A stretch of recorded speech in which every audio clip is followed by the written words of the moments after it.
Bop? It is your girl Krazykerins, the Frugal Mom herself, and we are here with a full review. Alright guys, if you remember at the beginning of the month, I shared an initial review on the book Got Debt by the author Leo Jean-Louis. I love his last name. And I only reviewed the cover. Okay, you know that saying, people say you can't judge a book by its cover. Don't mind my kids, they're going crazy. But I did on my initial review. I judged it on the cover. I looked at it and y'all, it got this sexy pig on it. And I was just so like taken aback by how awesome, clean looking, sleek, up to date this cover looked like. And I'm like, well, if the cover looks this good, I'm hoping that the contents are this good. And I promised you guys that I would come back at the end of the month with a review on the contents. So here we go. Okay, so first thing is first. How does this book start? It starts waging a war on debt. I absolutely loved that. He started with this whole mentality of like, you have got to like create a strategy and fight and just like, and I loved it because it got me all riled up and excited, and it reminded me of a comment that someone had made. I don't know if you remember, but I did a video on like my most expensive outfit. If you haven't seen it, you should definitely go watch it. And it was the fact that I have a ton of student loan debt, and my most expensive outfit is my graduation gown. Yes, y'all. I have a BA, I have an MM, I have an EDS, okay? It was supposed to be a doctor, but it's not. I'm a specialist. What does that mean? I don't know. Whatever. But it's pretty much just talking about how I manage my student loans. And someone mentioned, like, it's crazy how in America you guys learn to live with your debt and you learn to manage your debt. Like, it's crazy. And when I first read that comment, I was like, okay. But then after reading this book, I remembered that comment and I'm like, I get it. See, here in America, it's like it's the norm. Go to school, get debt. That's just what you do. And then we teach you how to manage that debt. That's just what you do. But in this book, the way that the author starts it, he reminds you, no, you don't have to live this way if you don't want to live this way. You don't have to live with, you know, how am I going to manage this? No, it's how am I going to kick this in the butt? How am I going to end this? How am I going to cut this relationship of me being a slave to the lender? And so I absolutely love that about this book. Something else that I really, really liked is that the chapters are written in like small, short, digestible chunks. I am not an avid reader. I'm trying to be in 2019. I'm proud of myself. But I'm not an avid reader, and so for me to read like chunks and chunks and chunks and chunks and chunks of text, like I get bored. I can't do it. So I like to read books that are like James Patterson books, where the chapters are really, really short. And so Seigneur Jean-Louis, there's that last name again, Seigneur Jean-Louis, he wrote it in a way where he breaks it down, small chapters, and then within the chapters he's got like subtitles, and so I could say, okay, I'm going to read this small section today and this small section tomorrow. So I was able to read the book like really like 2.5 weeks. It took me to read the whole book. It's a little bit over 250 pages, I believe, maybe 300 pages, but I was really proud of myself for that. So I like that. Something else that I liked about the book is that right at the beginning of chapter 2, the author shares his numbers. He shares how much him and his wife had, you know, in debt. And I like that. I like to get into a book that tells me the nitty-gritty right from the get. And I appreciated that because I didn't want to wait like 5, 6, 7, 8, 10 chapters until finding out like the history of the author. I'm the type of person that I like to know about people. I like to know about their life. I like to know certain details. Not everything, okay? But I do like to know. And so the fact that right at the beginning of chapter 2, he shares his exact numbers, I was like, win-win. Y'all, I learned a new word, arrears. You're like, what the heck is arrears? Buy the book and find out. Or get a dictionary. Okay, so here is what I absolutely loved about this book.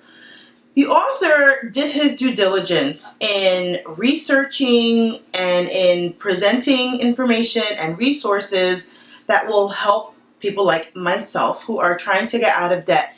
He didn't just tell a story, he shared websites, he shared company names, he shared formulas. So I'm going to tell you some of the resources that this book Got Debt shared. Scholarships. Are you going to college? Are you in college? Are you a parent with a child that maybe in 2 years will be going to college? Y'all, college is expensive here in the United States of America. It's crazy, right? So he shares like a website of where you can go to find scholarships and different resources for that. So I absolutely loved that. I love that there are these like critical thinking questions at the end of every chapter. So after you read and you read his story and you read his recommendations, for getting out of debt, he gives you these questions that make you think about your personal life and your debt and how to apply what he just shared in the previous chapter to your personal life. So kudos to the author for doing that. Toward, I think it's like chapter 3 or chapter 4, I'm not sure exactly where, but he starts to detail his 7 bulletproof steps for debt freedom. I am not going to tell you what the 7 steps are, y'all. Y'all not getting any freebies from me. If you want to know, you got to go buy the book, y'all. It's on Amazon. I'm also going to, put their link down below so that if you want to check out their website, you can totally do so. But he dedicates a whole chapter to each bulletproof step, and he explains why he named the bulletproof step what it is. He explains how to go about it, resources. I mean, it's really, really cool. So I like that about the book. I like the little inside scoops. He has these little tidbits of information that he kind of just deposits while you're reading. And like I told you before, it's not that I'm a nosy person, y'all, or am I? I don't think I'm nosy. I find other people interesting, and I find other people's life stories interesting. Hence why I do a YouTube channel, because maybe there are people that are like me and find me interesting. Whatever. Subscribe if you haven't done so. Hit like. And the little bell icon, hit it so you know when my videos come out. So I like the little inside scoops that he shares, because he shares little tidbits about him, about his wife, about, how much debt they had, what they did to get out of debt. So those are really, really cool little, tidbits that he would put into your reading. There are tons of quotes, either from the Bible or from public figures. And if you're the type of person that you like to motivate yourself with quotes or with scripture, then this book is pretty cool, because it gives you a lot of them, and then you can kind of just rewrite them and post them in your bathroom, post them in your office, post them in your car, wherever it is that you need to be inspired. There are really awesome quotes that he wrote in there that I'm actually going to go back and read the book and get some of those quotes, actually put them on some nice cardstock and post them in my classroom, because I think it's important that kids are exposed to quality literature. So I really like that about the book. The formulas.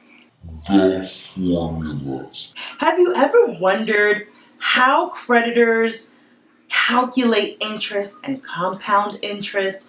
Like, I borrow $5,000, but then I'm supposed to owe you $23,000 at the end of 6 years? It's like, what? How do those numbers work? Well, he gives you the formulas. He does. He explains to you how they work. He explains to you how to plug in your numbers so that you can figure it all out. So I thought that was such a huge, oh my God, thumbs up moment, because I'm starting to get into finding out what my creditors are doing with my numbers. I want to know why I owe you what I owe you, and why every day it seems to go up and up and up and up, right? So I don't want to be complacent and content with what the lenders tell me about my debt.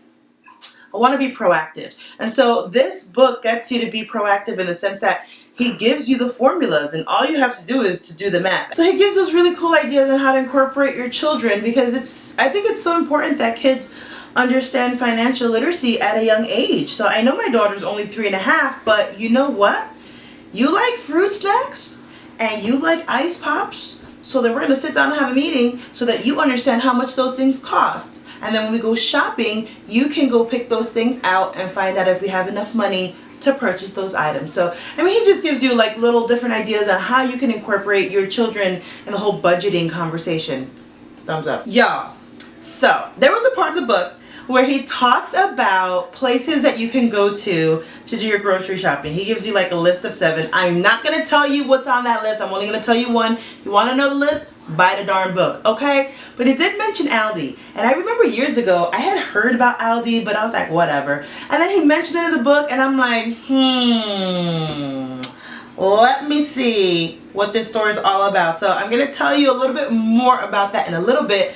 But yes, the stores that he mentions, they are legit, okay? They really are. He also tells you where you can get coupons online, and he gives you the website. So if you're into couponing, he gives you some information on that. Here was a big thing that caught my attention. And I remember he had posted this, oh gosh, maybe over a year ago on his Instagram, and I was captivated. But in the book, he goes into detail. Y'all, 30 side hustles. 30 of them. I'm not going to tell you all of them. I'll tell you maybe 2. He mentioned Mary Kay or like Avon, those multi-level marketing. Y'all know I have experience with Mary Kay. If you haven't seen those videos, you should totally go watch them. I'll link them somewhere either above or down below. You can check them out. Mary Kay is not something that I am doing anymore, but I am wearing the makeup. That's not what I'm doing anymore, but if you do the business correctly and you don't get caught up in the hoopla, you can make some money, and he mentions that in the book. And he mentions a bunch of them, but he doesn't just list them. He gives you a nice chunky description of what that side hustle is. He tells you, you know, what it's all about. So he gives you enough of a description that you can make a decision for yourself as to whether this side hustle, you know, would work for you. I loved it, and I'm actually going to be sharing some actionable steps that I took because I wanted to test the author. Yes, I said it. I wanted to test you, Senora Jean-Louis and Senora Jean-Louis, because you know he didn't just write this alone. I'm sure that his wife Faith had a lot to do with this book because their journey was together. So I wanted to test Faith and Leo. Hi Legacy, how you doing? I don't know you, but welcome to the world. So, are you ready for it? I'm going to tell you what I did. Here we go. Remember I told you that he mentioned Aldi? I had never been to Aldi, so I decided to go to Aldi, and I actually did a vlog on it. You should totally go watch it. It's called Aldi Exposed, and I'm not going to tell you all details of that vlog because you can just go watch it, but I'll tell you this. The same day that I went to Aldi, my husband went to Walmart. We didn't even plan it. We just did it. That's how in tune we are. My husband bought 14 items and he spent $36. I went to Aldi and I bought 17 items, very similar items. 17 items, and I paid $6 less. Only paid 30 bucks. So I got more for less. So thank you, oh my God, thank you, got that, for telling me about Aldi, because now I'm going to go shopping at Aldi. But I am not buying meat there. If you want to know what I'm talking about, go watch the vlog. Here's another one. I wanted to test the author again. He mentioned focus group studies. And I'm like, let's see if he's legit. So I signed up. Alright y'all, so I am putting one of author Leo Jean-Louis, I love saying that name, Leo Jean-Louis, I am putting one of his 30 side hustles to the test today, y'all. I don't know if you can see it behind me, there's a building, y'all, but I'm gonna get a better picture as I walk up. One of the side hustles he mentioned was focus group, so y'all, I signed up. Yes, I signed up to see if it was legit and real, and y'all, I'm gonna get paid 80 bucks, okay, to provide my opinion on some, you know, feminine care products, so. Who the heck cares, y'all? So this is the first time I've ever done something like this. I just wanted to see if what the author wrote in his book was legit, and so far, it's true.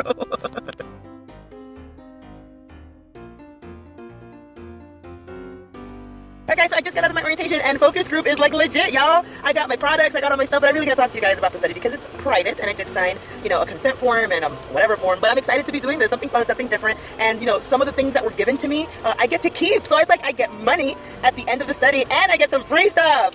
Yes. Did you just see that? Yes, that was me going to the place where I was going to go pick up the materials. I can't really talk to you guys about the focus study because I did sign a consent form, but y'all, it's legit. I'm going to get paid $80 to give my opinion on the feminine care products.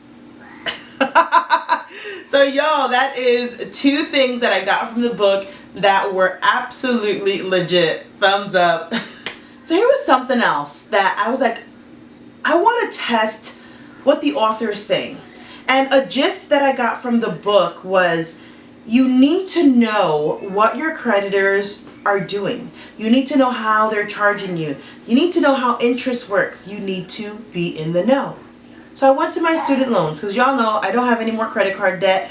Woo, woo, woo. If you follow me and you follow my debt tracker, I did purchase a brand new computer like 2 months ago.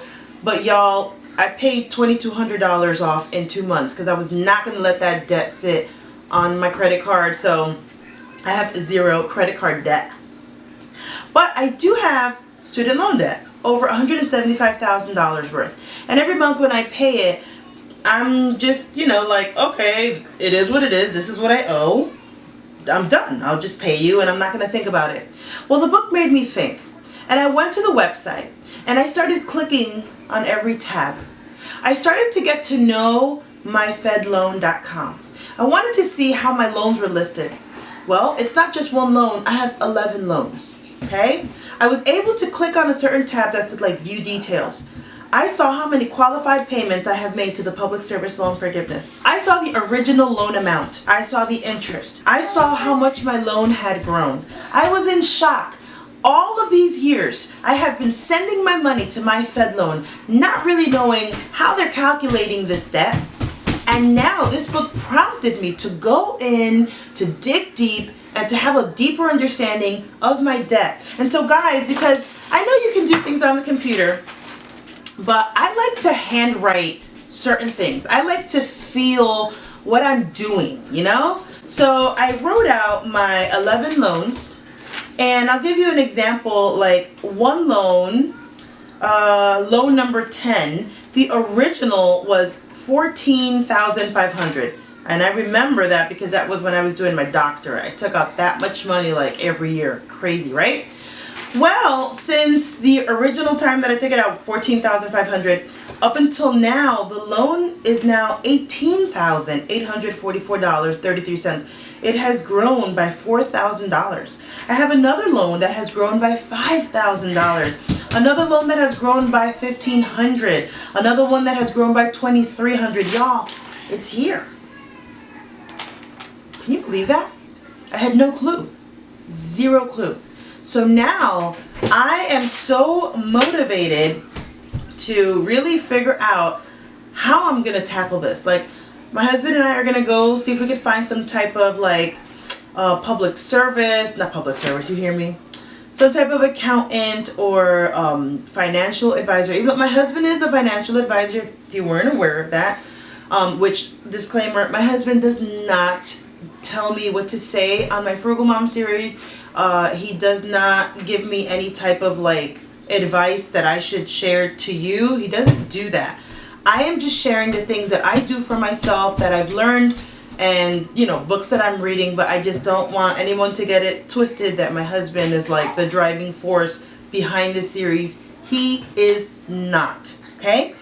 But we're trying to figure out how we're going to attack this. Should we stay in public service loan forgiveness? Should we consolidate and like aggressively pay this off? I don't know.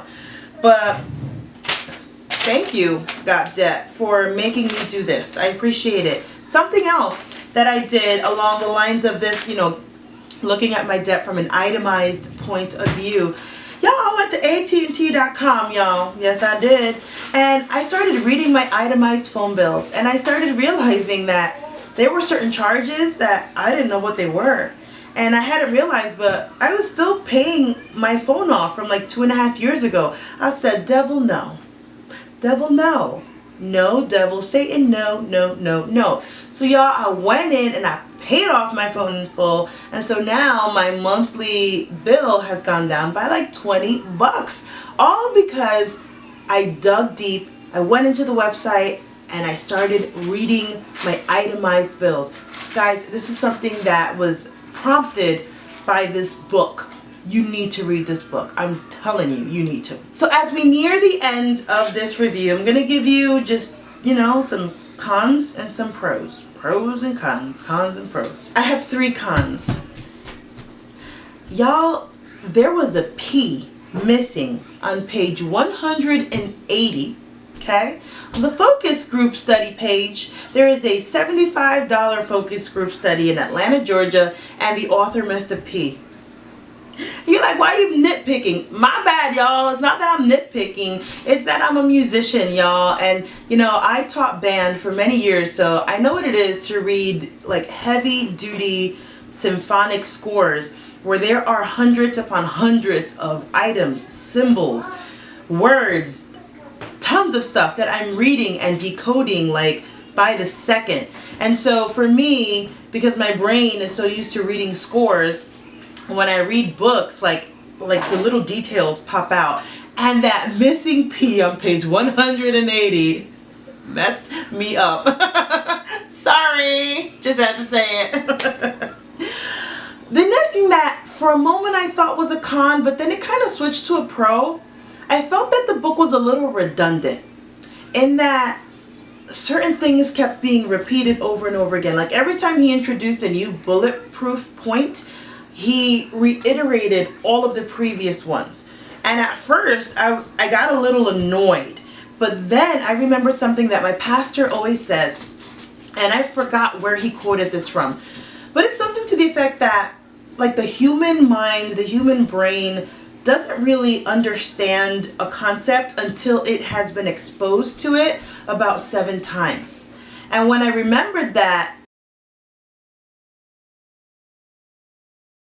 Scripture, okay? Let me tell you something. I am all things Jesus. I love the Father, Son, and the Holy Ghost. Say words, somebody. Hallelujah, somebody. Yes.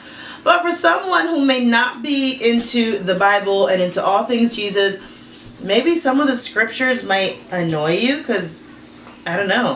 There are people like that they want nothing to do with the Bible. I get it. I respect you. For me, that's not a con. But I'm just, putting it out there that for someone who's not a Jesus lover, it might be a con.